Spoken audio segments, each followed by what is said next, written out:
It is a traumatic experience to find out your body cannot do something. And I think the real criminal aspect of this $30 billion fertility industry is that these services are sold when people are at their most emotionally vulnerable. These decisions are not easy ones for a lot of people. However, it's painted as a binary. You can't have children, we can fix you.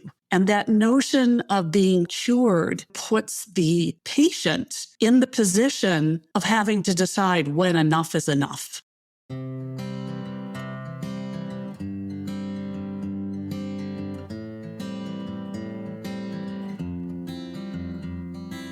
That was today's guest, Pamela. Hi, everyone, and thank you for joining me. My name is Nandita Bajaj, and I'm the host of Beyond Pronatalism, Finding Fulfillment with or Without Kids, an interview series in which, through intimate conversations with women and men from diverse backgrounds, I explore how they are courageously and creatively navigating pronatalism, the often unspoken pressures to have children, whether from family, friends, or the culture at large. In each episode, I dive into personal stories with people who are forging unconventional pathways to fulfillment, including redefining what family means to them, whether that means being child-free or childless, having biological kids, adopting or fostering children or animals, or creating close-knit communities of friends and loved ones. Hi, Pamela. It is so terrific having you on the show. Thank you so much for joining me today. It's great to be here, and there's so many things we can discuss. I really look forward to our conversation. Likewise. And Pamela, you've held a number of different roles in your long career, but in the context of this podcast, you're perhaps best known for your work as a truth teller about the painful realities of unexplained infertility and the trauma caused by pronatalism and the for-profit assisted reproductive technology industry. And I'm really looking forward to this conversation with you. So to begin, perhaps you could start by sharing a brief introduction about yourself. It's an interesting time to be alive. And after experiencing a coming of age when the women's movement was really taking hold, I found that I had the opportunity to both participate in a lot of the new opportunities that came toward women. But at the same time, I also realized there were a lot of hidden messages about what expectations there are for women and what makes a woman complete. So in my own experience, I'm 62 this June, I've had the opportunity to really both participate and also be an observer to the changes that are happening around us. And I spend a fair amount of my time discussing these topics, not so much because I think it's going to help 60-year-old women, but I do think that will have significant implications for younger women and younger men who are really looking at some of these topics for the first time. Yes, I agree with you. I wonder if you could start by sharing a bit about your upbringing, where you grew up, what was the landscape like in terms of the pronatalism and the gendered expectations around what you would do in life.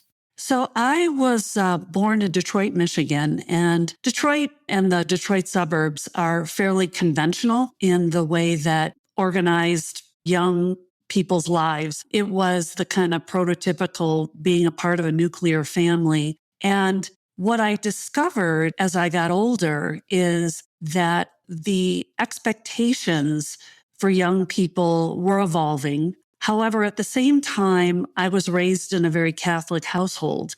And accordingly, there's a very strong set of messages around the importance of procreation and having a family and being complete and being a good Catholic.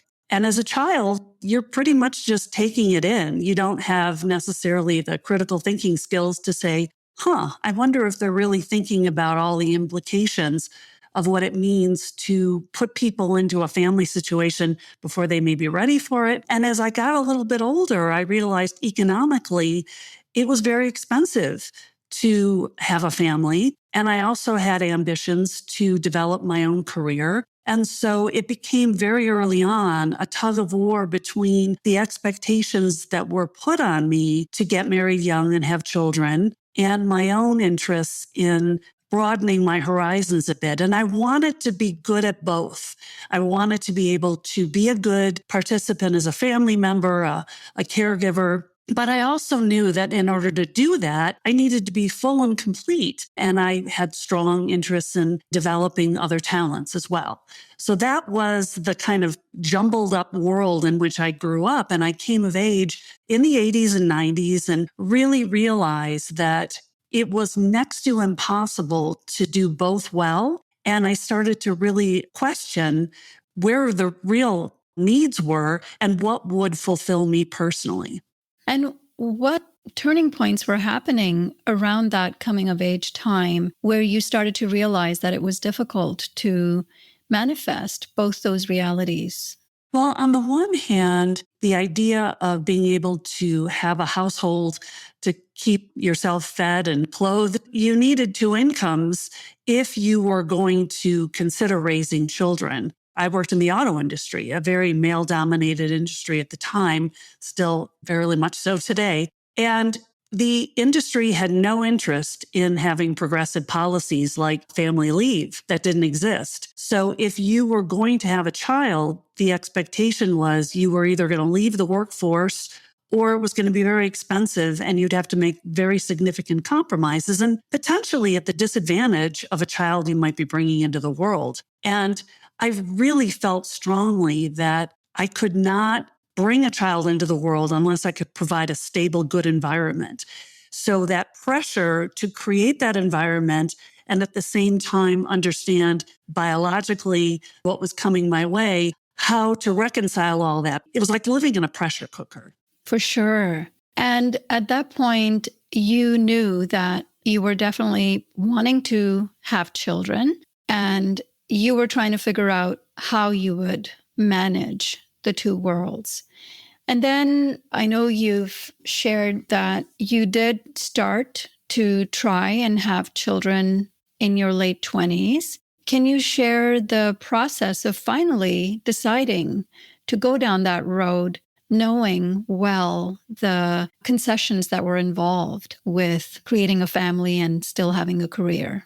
Yeah, it was difficult first and foremost to really confront the fact that just because you decide you're interested in doing something biologically, that your biology is going to cooperate. So that was a real gut punch to realize that we may not be able to do it on our own without some clinical intervention. So the very difficult early days were just learning about what are the steps and what different kinds of interventions might be required. In my case, both my husband and I both had biological inhibitors, so it complicated the matter a little more. And the unexplained infertility category is growing. There are a lot of environmental influences that can inhibit reproduction. So apart from all that, it was learning, drinking from a fire hose about all the different things that can go wrong and why pregnancies don't occur. But at the same time, I realized that as we got further into the medical discussions, that there was a real push on the part of the clinics to get us to sign up for a really large, expensive treatment regimen without necessarily having demonstrated with evidence that the treatments would be appropriate for our particular condition. So I think the real light bulb went on at one point that we've gone through quite a few tests and diagnostics. We've spent a lot of money and we're no further along in terms of understanding why we're not being successful. At the same time, when you walk into a clinic, you are surrounded by images of babies. There is this almost really otherworldly, kind of creepy sensation that if you stick with this clinic long enough, that they will magically create some new life. But it's almost like inhabiting a world in sci-fi. So trying to understand where you fit amid this created environment that does not reflect the reality of what's going on with your body even makes you feel like more of a failure. So it's a very strange phenomenon to be in the middle of. You just said it makes you feel like more of a failure. Let's get into the emotional experience of that time when you first both realized that biologically reproducing children is not a possibility naturally, and before you began going into these treatments. It is a traumatic experience to find out your body cannot do something. It's really important for the bigger public to understand that these are not simple issues, that these are very personal, they're spiritual, they're really complex. And these decisions are not easy ones for a lot of people. However, it's painted as a one-dimensional. It's painted as a binary. You can't have children, we can fix you. And that notion of being fixed or cured somehow then puts the patient in the position of having to decide when enough is enough. And that in and of itself becomes both an intellectual and an emotionally charged decision. Now, layer on the third dimension, which is the cultural component. When you're going through that experience, there is this expectation that if you're a young married couple, that you're having discussions about starting a family. And you get often asked questions about when you're going to get started and why don't you have kids?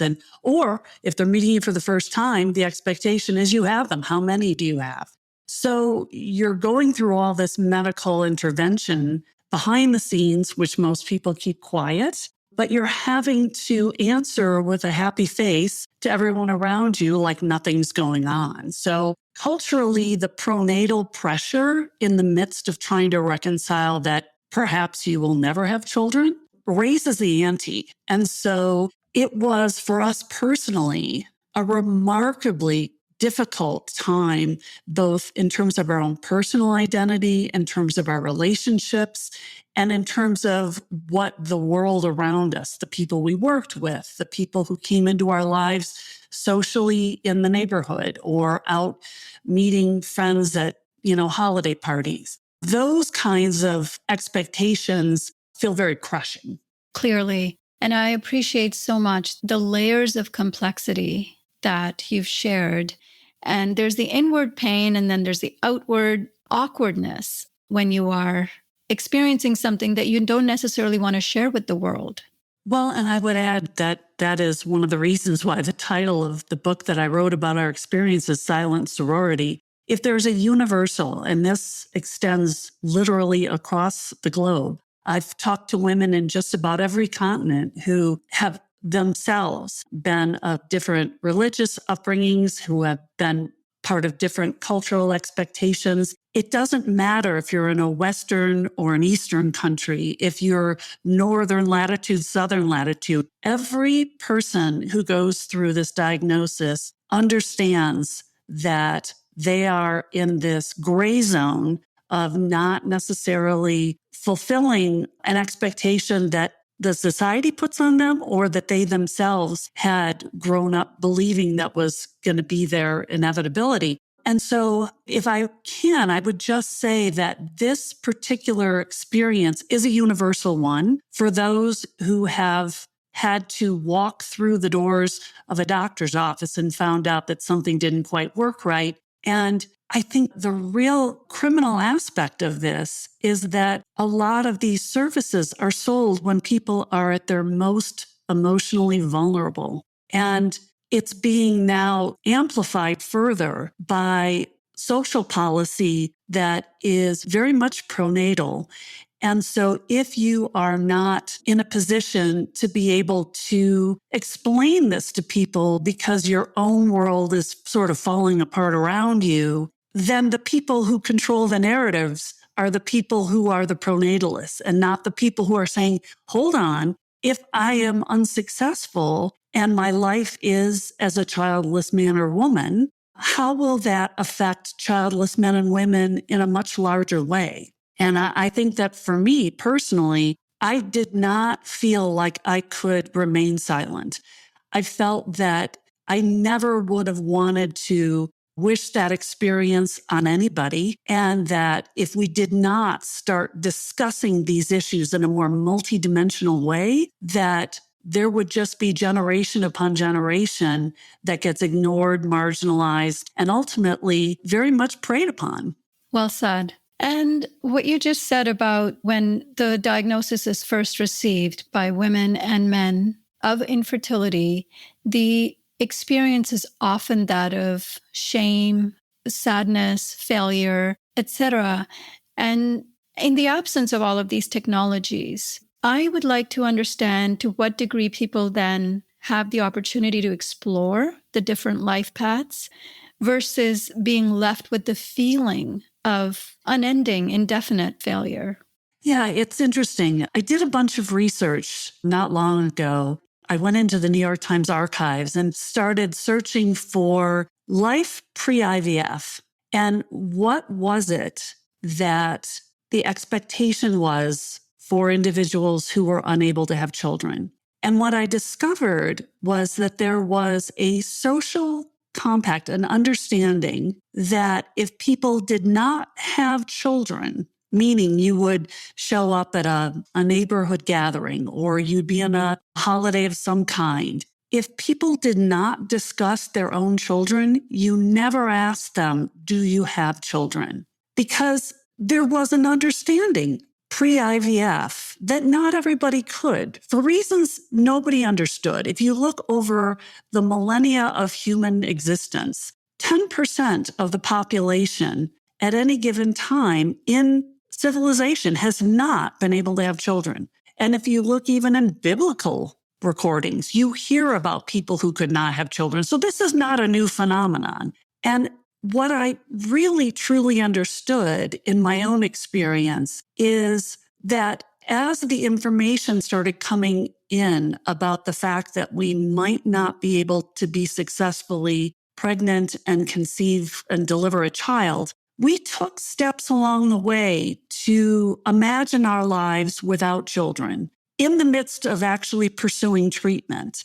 And so as we started to look at the options around us in terms of how our lives might unfold, what I discovered was that we had, even within ourselves, accepted that children would not be a part of our day-to-day reality. Yet people kept pressuring us indirectly and directly about when we were going to become parents. And I think that part of it was the unexpected continued pressure, even though we had already made the decision that we could very comfortably feel fulfilled as individuals and as a couple without children, that people were projecting deficiencies on us because we didn't parent. And that is when the pronatalist concepts really took on a different dimension, because while it was difficult personally to accept that that was a life change that would not come our way, and we had to sort of reconcile it personally, it didn't end there. It did not end there. We are bombarded. If you drive down a highway, there are billboards telling you that they can make your dreams come true and deliver you the family you always wanted. Wherever we go these days, people now ask us whether we're grandparents. And so it's a very strange feeling to have literally experienced a life trauma, resolved that trauma, but that society wasn't going to let it go. So we're re-traumatized every time we walk into a new social situation.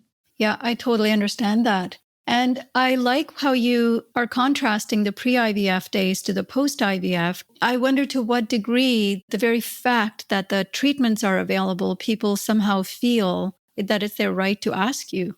It's a very nefarious kind of thing because, I try to just flip things on its head.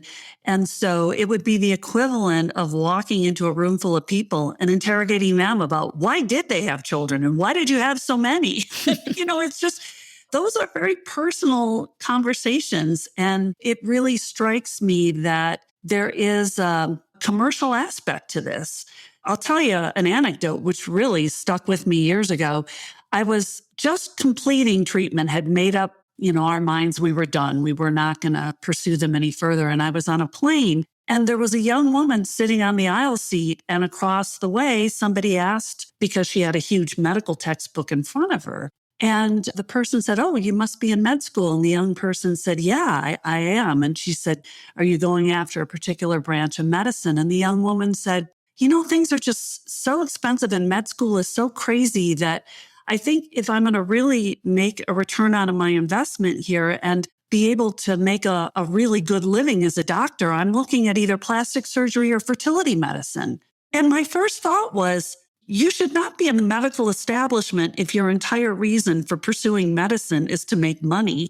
But that is, quite honestly, if you look at the industry large, the clinics are owned by mega investors. And there are actually in Australia, for profit, they trade their shares on the Australian Stock Exchange, IVF clinics. So this is very much an industry that has operated with impunity and has never really fully demonstrated that it is evidence-based medicine that's being sold to individuals. And you've written so much about that. And so much of that interrogation for you came from your own personal experience of the interventions not being successful the way they had been promised. I wonder if you could speak to the realization that you had, and after how many treatments did you and your partner decide that enough was enough? We pursued trying to create a family for almost a decade. And when it became very evident that we had spent tens of thousands of dollars, I think at last count, it was closer to $60,000. And it was all out of pocket because the way it's set up, when you agree to work with a clinic, you pay up front. There is no guarantee. Now, some clinics are coming up with gimmicks, but let me just make it clear. They would not offer those gimmicks if there was not a profit motive. And ultimately, when we stepped away, we realized that we could not only spend our time in ways that were much more personally fulfilling, but that the trade-off of being in a situation where you were putting everything you had and then some into an outcome that was not going to happen was, in our case, almost the definition of insanity. And so for our own mental health, as well as our emotional and financial health, we decided that we were going to extract ourselves from the industries that had brought us to continue to come back for more. And I've heard other women and men who have been in the IVF world who were patients say that they felt like they were addicts, that there was just enough hope with each new treatment add-on, and they're coming up with more all the time, that if they just tried this particular diagnostic and this particular therapy, that there may be an opportunity for a different outcome. And it's that very narrow possibility that keeps people inside. And as I've described many times over, there is no exit ramp. You have to decide yourself that it is more destructive to keep pursuing it than it is in any way going to bring something worthwhile into your world. And so reconciling the emotional, the physical, and also the cultural, you understand when you are taking yourself out of that experience that you will face prejudice for the rest of your life. So you are electing to put yourself in a situation where people are going to judge you. Right. And the fact that there's no exit ramp, that's obviously a very for-profit business strategy, isn't it? There's a reason why there are programs and regulations for certain products and services that are considered destructive. There are ads when you buy a cigarette that it is an addictive substance. There are actual, opportunities for external regulation to ensure that consumers are not being taken advantage of. Those consumer protections do not exist in this industry. And can you speak to whatever degree you feel comfortable, the emotional, psychological, and physical repercussions that you went through for almost a decade undergoing these fertility treatments before you decided to stop? Yeah, I suddenly realized the best way to describe it is that you're in this echo chamber, and at some point you realize that there might be another way. And so exploring other alternatives and other pathways became sort of my relief valve, if you will. So I remember talking to women who I knew had made the decision not to have children. They were older than I was. And I knew that I needed a role model of some kind. And so asking them what their life was like looking ahead for me. And at the time I was approaching 40 and I was talking to women in their 50s, how has your life evolved? And tell me what brings meaning and a real sense of personal fulfillment. And what I discovered was this huge other dimension of being a fully formed adult that had not been in my day-to-day while I was coming of age, and that certainly is not well represented in the media. And so it really struck me that my reality and the people that I was meeting that were not parents was a very different perception than what culture was kind of indoctrinating. Motherhood, fatherhood, parenthood, good. People without children, suspect. People without children, not necessarily what you would describe as good role models. And I think part of me just got really fiercely angry about the fact that I had to now justify to other people that my entire reason for being still had meaning. And I threw myself into advocacy roles. So a lot of the work that I did early on with Silent Sorority and with Reproductive Truths, which captured stories of people who had been injured and emotionally compromised by a for-profit fertility industry, became a real driving force in my life. I also have 2 nieces and 2 nephews. And the idea that they would have to go through what we went through just was unthinkable to me. And I wanted them to have role models that said, your life can be very fulfilling without parenthood. And lastly, what I realized was there are other implications about having lots of children, and part of that is a resource demand. And so as the planet becomes more burdened, it does make more sense to me to have people consciously consider, if you're going to bring new life into the world, are you prepared for what the impacts will be long term? So I work very much with a set of environmental groups who are working very hard to bring issues around environmental damage and what humans are doing to bring that about. And I feel that my role here on this planet at this point in time is to be a truth teller, to help bring information to the next generation. And that, to me, is very fulfilling.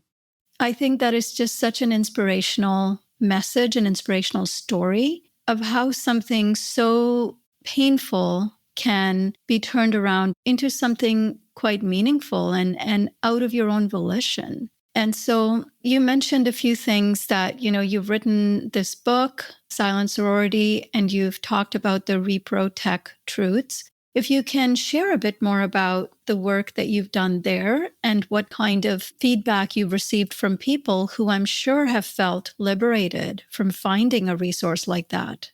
It has been probably one of the most surprising aspects of this whole experience.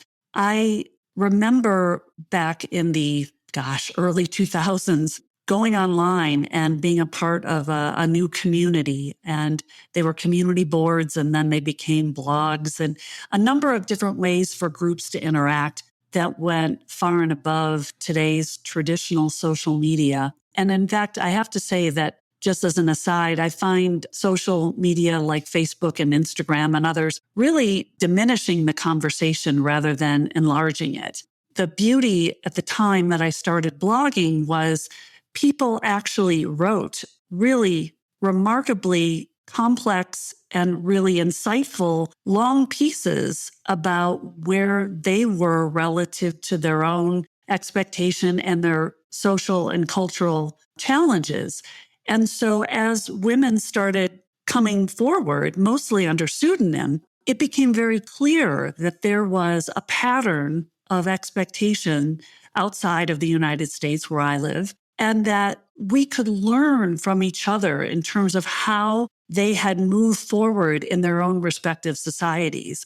There was a point in time when there was a real movement inside of Canada. There was a movement inside of South Africa, a huge movement inside of the UK. And I could go on. I think the most really startling and, to me, heartwarming responses was from a woman in Slovenia who learned English to participate in the discussions that other women had because the English language was the predominant one. And I had a chance to meet her in person about 8 years after we had become blog pen pals.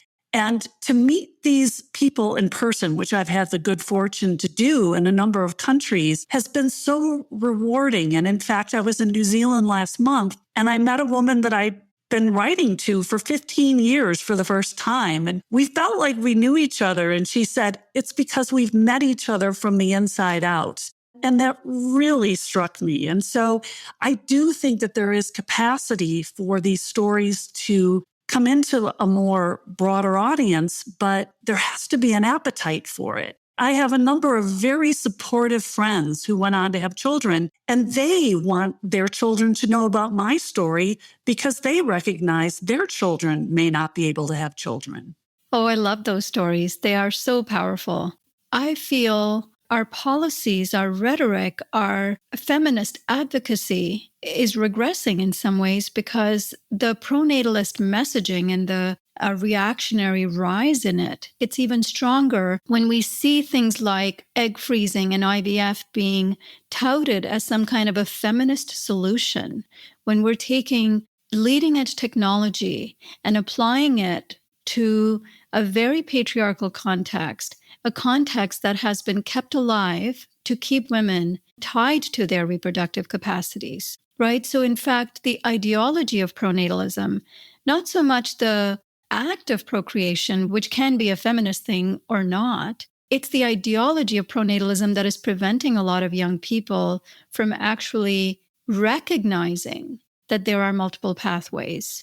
And egg freezing right now seems to be like the coolest thing to do, this futuristic thing that, you can decide if you want to or if you don't want to later, but at least you can have an insurance policy because most of you will want to, right? Without giving people an opportunity to actually explore deeply the questions.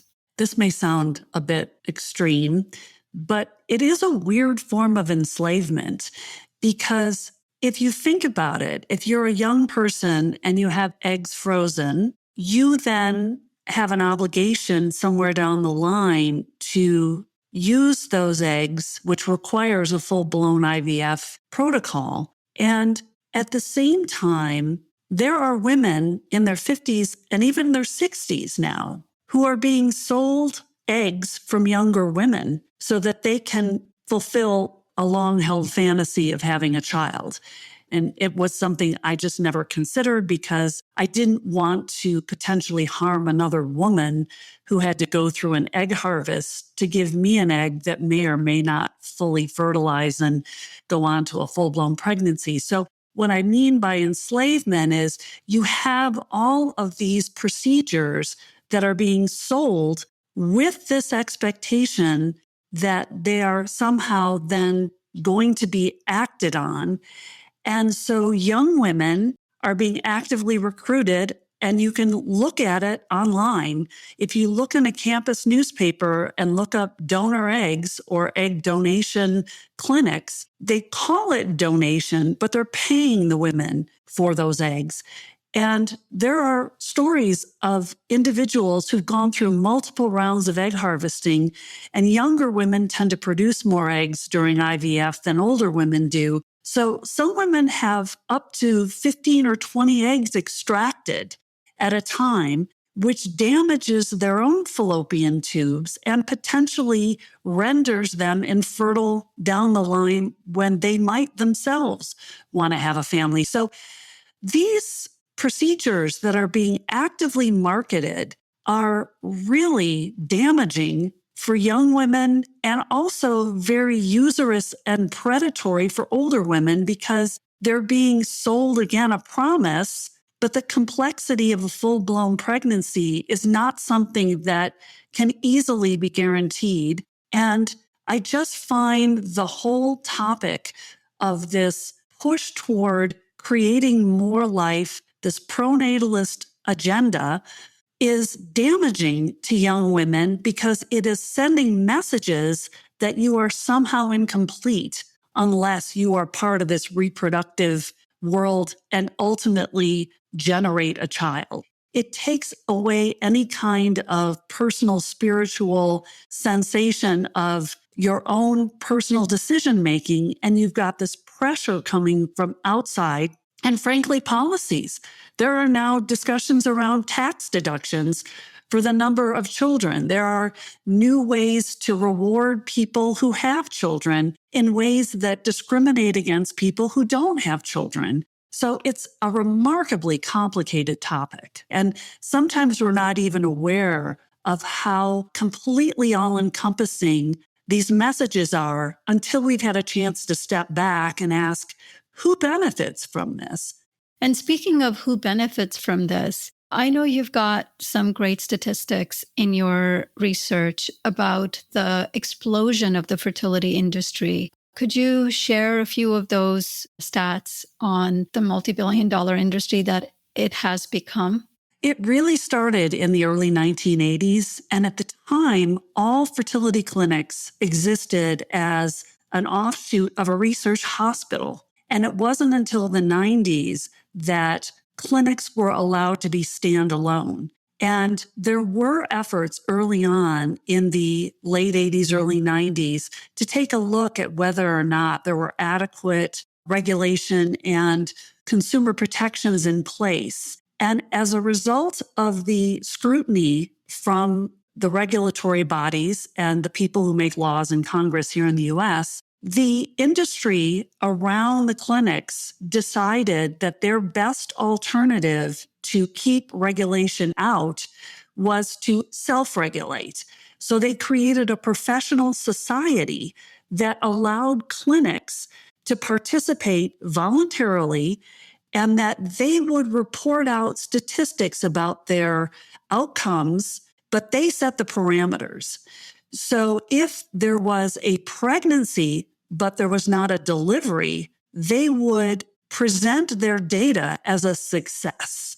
So they cherry pick their customers. They would take younger people who had a higher propensity for being able to handle an IVF round. And then ultimately, this self-policing allowed for the explosion in the number of clinics. So the industry went from being in the hundreds of millions to today, at last count, it was over $30 billion. And this is a global industry that's continuing to add new product lines.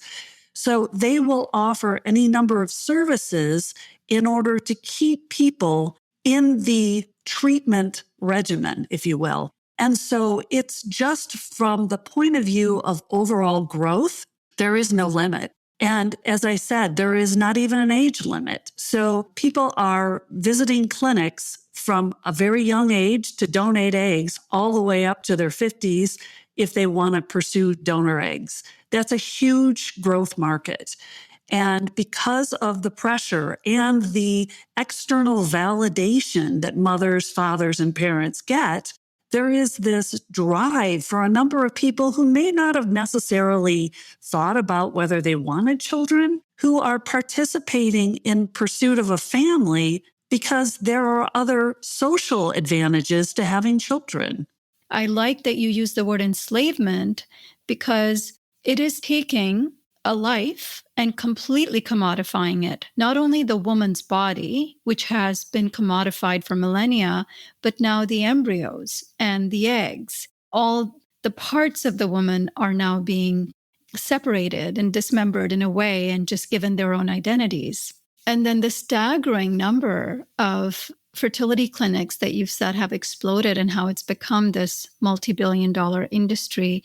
That's something we never, ever hear about in daily news.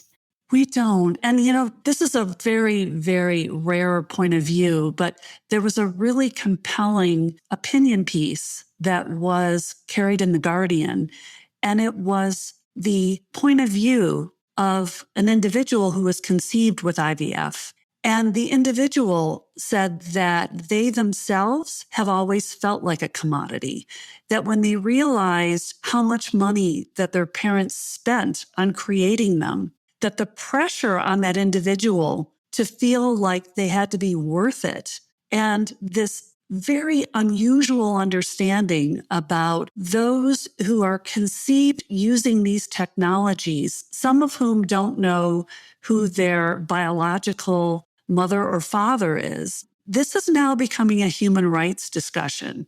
It is not something we hear about in the United States, but in the UK and in Western Europe, they're now having discussions with individuals who are conceived via IVF who feel that their human rights were not necessarily first and foremost, and that they themselves feel damaged as a result of the way they were conceived. And this is, again, the first time we're hearing about this, because if you think that IVF really took off in the mid to late 90s and then accelerated into the early 2000s, those individuals who were created using donor eggs, donor sperm, donor embryos sometimes, and others who were conceived with parents via IVF, they're just coming of age. They're 21, 22, 25, 30, and some of this is just dawning on them. And there are very few longitudinal studies that have been done.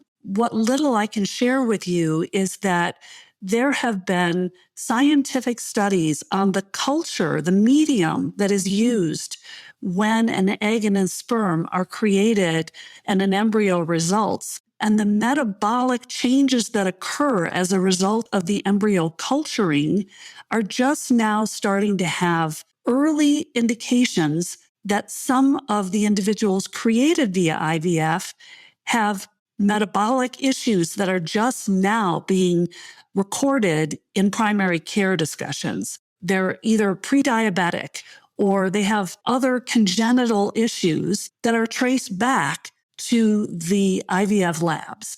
Now, the clinics don't want anyone to hear about it because nobody wants to know that they are actively potentially creating a child with some kind of health issue.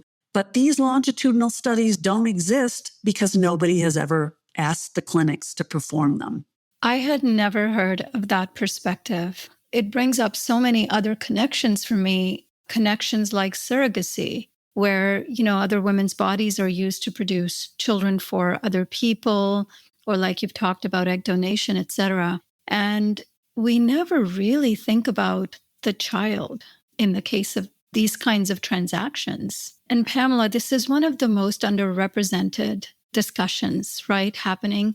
I find even within discussions about feminism and, reproductive justice, the fertility industry is still touted as like providing the right to conceive to those who cannot conceive, but in a blind kind of a way, without the critical analysis that you've done about the motivations, the for-profit nature of this industry. I just feel like that conversation is so deeply missing in some of the international agencies doing work in sexual and reproductive health and rights. And I am hoping, just because our platform is working at, the intersection of environment and reproductive rights, that conversation like ours would reach those bodies. So before I wrap things up today, Pamela, I know you spoke briefly about arriving at a point in your life where you have found fulfillment. I would love for you to share a bit more about what that looks like today. Life is very busy. In fact, this morning I was on a community call. We are facing some new legislation in the state of Nevada, where I live, in the Sierra Nevada mountains. And particularly, there are a lot of challenges right now relative to demand on resources here in Lake Tahoe and whether or not the actual environment can sustain it. So there are a number of legislative discussions being had at the state level. We've been working also nationally to try to bring more attention to what's happening in areas that have been overvisited, that are actually facing a lot of environmental and really significant damage. So I would say that that brings me a sense of real remarkable intellectual engagement, because these issues do transcend from how to be a better visitor when you go to other places to how to be a caretaker in your own community. So that is certainly taking up a lot of my mind share at the moment. But at the same time, there is a very full sense of activity, both personally, both intellectually. And then, as I said earlier today, there's still a very active group of women who got to know each other through our own experiences and having to come to a new understanding of who we are and how we exist in this society that doesn't always see us. So the women that exist both here online and in real life, we spend a lot of time together as well. That sounds very beautiful and a very meaningful way to spend your time.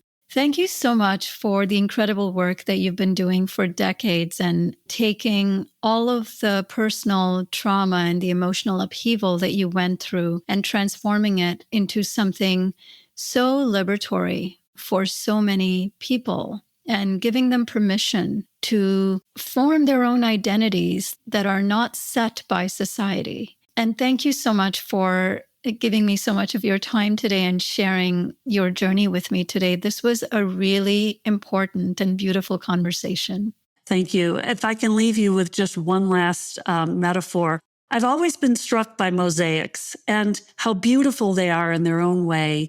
And what I realized was mosaics are made up of a bunch of broken pieces. And I've often found that in trying to reconcile all of the various challenges every one of us face in any given day in our lives and putting them together in a new way, you can create new beauty. And that's something that I always feel very strongly about.